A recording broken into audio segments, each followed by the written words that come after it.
a day, pick a time. It doesn't have to be all night. It can just be a couple of hours.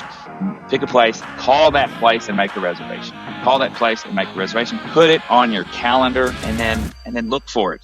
Look forward to it for the rest of the week. When you get there and you take your person out, be present, look in their eyes, laugh, regale them with stories from your week. Tell them what your dream is. What is your dream in 20 years from now? Tell them all about it. Hey, what's up, everybody?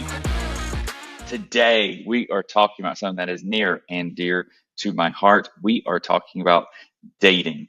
And when I'm thinking about dating, I'm talking about dating. We when we're single, we obviously are dating, trying to get to know somebody. But I am also, and specifically, I am speaking to you if you have a partner, a wife, a husband, girlfriend, boyfriend, fiance, whatever, that you may be taking for granted. You may not think you're taking them for granted, but if we're not dating them, then that is a sure sign that we are, in fact, taking them for granted. And honestly, we're missing out on one of the joys that we can have in our own lives. So let's talk about dating. And to be clear, I am not talking about small talk over coffee. I am talking about real, intentional, put on a clean shirt, make a reservation, get your hair done, put the makeup on kind of date. And again, if it's whether you're married or engaged, you've been together for years, I am talking to you. I am talking to you.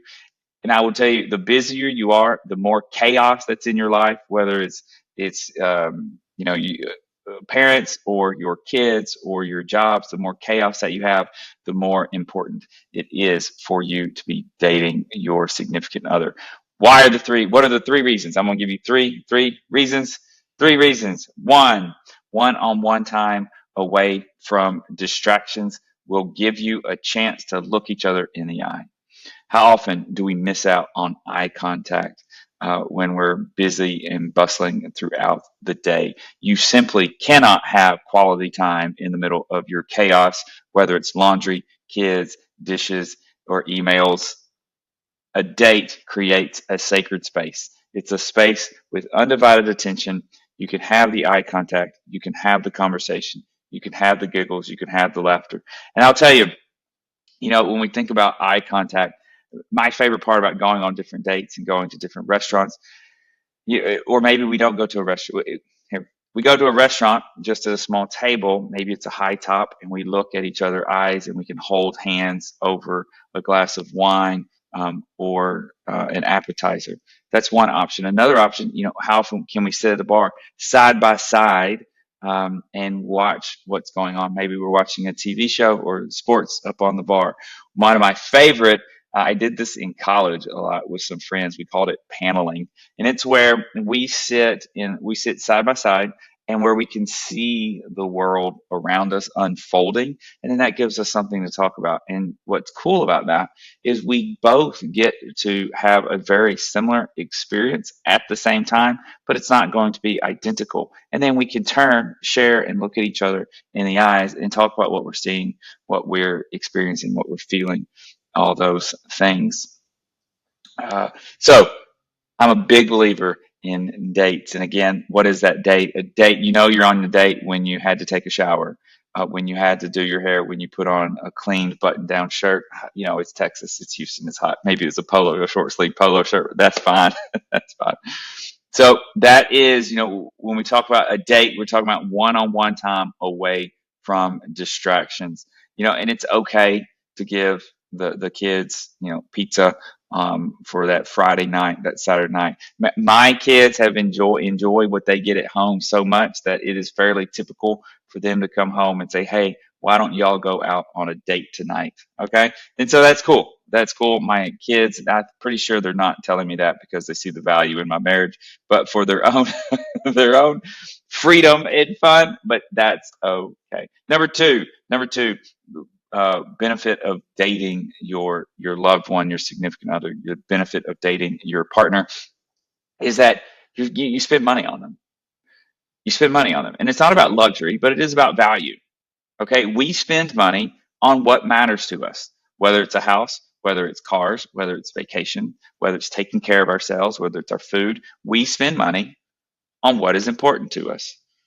And if your relationship is important to you, which I'm hoping it should be, or why else are you in that relationship, then we should be investing in that relationship with real money. When you pay for dinner or you surprise them with a coffee date or with a little gift, what you are communicating is you're worth this. You are special to me and you're worth it. That is what you are saying. Beyond the flowers that you sent as a surprise, beyond the chocolate that you gave, what you're saying is you're worth my money. You're worth my time. You're worth my attention. That's what we say when we are taking our loved ones out on a date. Next, third, this is my last one. It is an absolute privilege to date. 100 years ago, maybe 150 years ago, what year is this? Yeah, 150 years ago, certainly 150 years ago. The only people who dated were royalty. I mean, that's that, those were the only people who had the means to date. And now, if you're listening to this podcast, it's likely that as a teenager you were dating, right, with very little funds. But when royalty dated, right, if we think about the king and the queen going out, we can apply that to our own lives. When I take my wife out for dinner and we're sitting at the table and it's just the two of us, what I am telling her and the world is that she is my queen. She's my queen. She may not be that to you, and that's okay, right?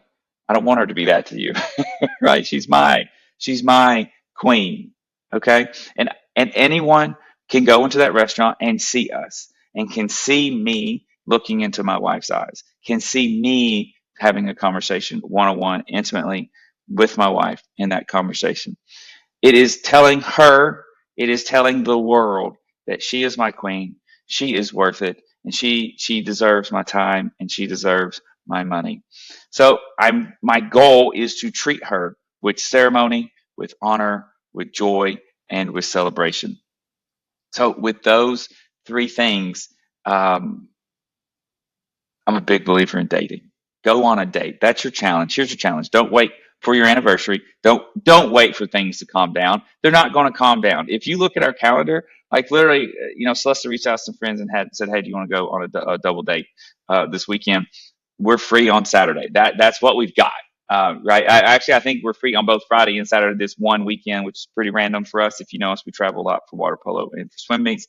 And then the couple came back with, actually, we're busy on Friday, but we can carve out a couple of hours on Saturday, and we're going to go on a date. Pick a day, pick a time. Doesn't have to be all night. It can just be a couple of hours.